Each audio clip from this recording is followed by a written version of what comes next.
Tuesday's market SITREP here at Top Gun Options. Matthew Buckley, call sign Whiz, the founder, CEO here at TGO. And futures are seen lower.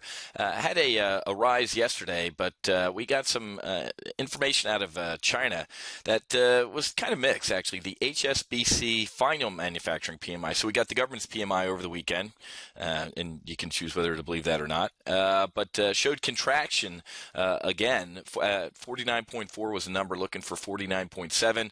49.7 was the last one. So any reading below a 50 in with PMI means that there's a contraction or recessionary-like conditions. So it depends on who you talk to and the headlines and what you read. But it kind of sort of feels like some of the stimulus measures that the Chinese government has taken are starting to grow some roots, albeit slowly. So, as China starts to maybe potentially turn around, and for every sign of data I can show you that says China's turning around, I can show you a piece of data that says China's imploding. So let's just say that they're skimming along the treetops here, with the real estate, really bad real estate issues and potential credit issues.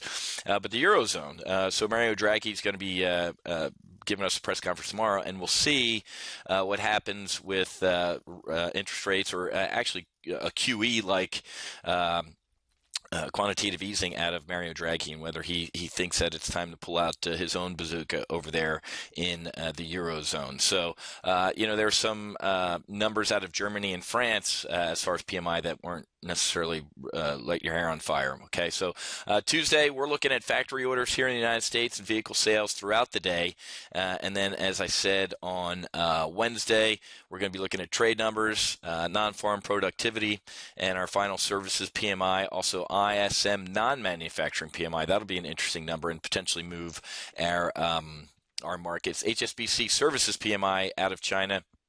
And then on Thursday, as we talked about, Mario Draghi giving us a, hey, here's what I'm doing in the Eurozone. Weekly unemployment claims out of us. And then obviously the big numbers out of us on Friday, non-farm payroll and our unemployment rate. So as we talked about, semi-upbeat news out of China.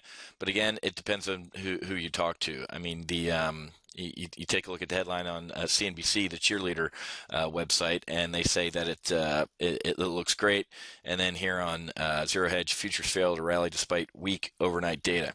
Okay, so they're saying that the print is out of the IS or the Chinese HSBC PMI is down for about the fifth month in a row, and then you can see over at Reuters and CNBC that they're cheering that there was good numbers out of China. So you have to take a look at the numbers for yourself and look at them holistically. Like I said, it's kind of a Goldilocks numbers out of China. Not too hot, not too cold, and they're skimming along the treetops. Two good weekly options trades going down range right now. We have an iron condor on Goog that we put on yesterday. That's up $300, and we have a Twitter bear call spread that is up $750. So in 1 day of trading, we're looking at a $1,000 gain, almost $1,100 gain, which is my mission objective for a week in the weekly options model portfolio. At least $1,000 a week average in the model portfolio. So that's pretty good. And Monday to hit our mission objective. So, but obviously it's Tuesday and anything can happen. Twitter's actually indicating a little bit lower, so that'll help that trade out. And then Goog got hammered over the weekend, mainly because of some Eurozone rulings on the right to be forgotten type of thing. So Google's got to implement this privacy policy that I don't think is going to impact them monetarily too much. If anything, it's going to help them. Okay, so I'm long Google here, and we just have a nice little iron condor for the week. Okay, folks, got to go. Happy hunting. Make sure you hedge, and I'll be back with Wednesday's market SITREP here at Top Gun Options.